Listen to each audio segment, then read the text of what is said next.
Hello, my name is Sofia Markovich. I was born in Krakow, in Poland, and lived there with my parents and my two brothers. This is my story. When the Nazis conquered Krakow, I was 12 years old. My brother Janek was 13 and Romek was 19. Our grandmother, who spoke German very well, lived in a village just outside Krakow. Before the German invasion, my life was simple and beautiful. I had many friends from school and the neighborhood. Some of them Jewish, but many Christians too.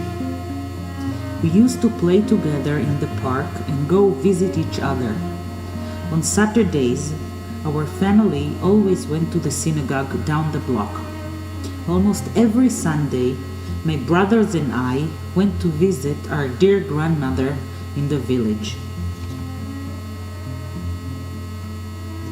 When the Nazis came in, everything changed.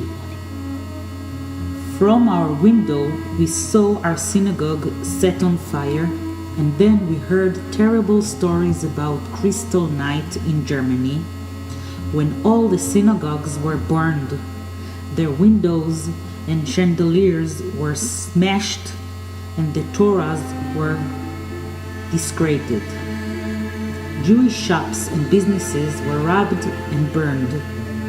These stories scared me very much because I was afraid the Germans will do the same to us.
We were soon kicked out of our nice apartment and had to move to a smaller place.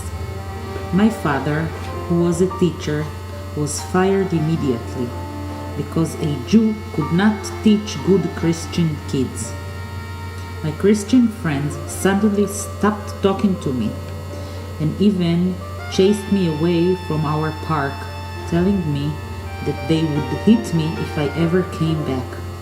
I had to move to a different school near our new apartment, but soon, in March 1941, we had to move again because all the Jews were forced to squeeze into the ghetto, with each family living in a single room.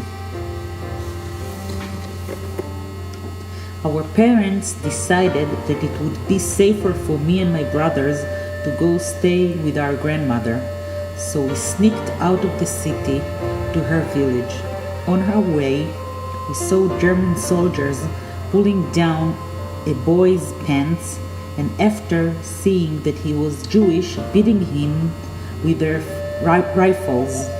We also saw local neighbors point out the Jews to the German soldiers so they can go in later and take everything the Jews were forced to leave behind. It was horrible to see how people were behaving to others who were their friends, neighbors, and customers just a few days ago. I began to cry, but my brothers made me stop so that nobody would think that we were also Jews. We managed to get to our grandmother's house and hide there. Her neighbors didn't know she was Jewish, and she spoke German with the soldiers, so we were safe. I couldn't understand how these Germans, who looked so civilized, could think about us Jews like some kind of animals and only want to hurt and kill us. We always worried about our parents in the ghetto, so we sold bread on the street to make a few kopecks, and then we sneaked into the ghetto to bring them to our mom and dad. In the ghetto, we saw hungry people always looking for food, and the Germans coming in suddenly and just taking people away from the families, away from their homes. And I was told that most of them never came back. In June 1942, we were caught in the ghetto when a big German akcja began. Thousands of us were taken to the train station and pushed into crowded cars that took us to a labor camp. Hundreds of old and sick people were shot in the streets, and the ground was soaked with their blood. We were lucky to still be alive and be in labor camp, where we were valuable enough for the Germans to give us some bread and little watery soup every day so that we could work for them. Others who couldn't work were separated from their groups and sent to concentration camps to be killed. Some of the weak and sick people were shot to death when they stumbled on the way to work. We had to keep walking or we would be shot too. One day, near the end of the war, I was able to escape with my brother Janek on our way back from the factory. We got our grandmother's house in the village and hid in our basement for a couple of months until the Germans were driven out of the area. I never saw my brother Romek or my parents again.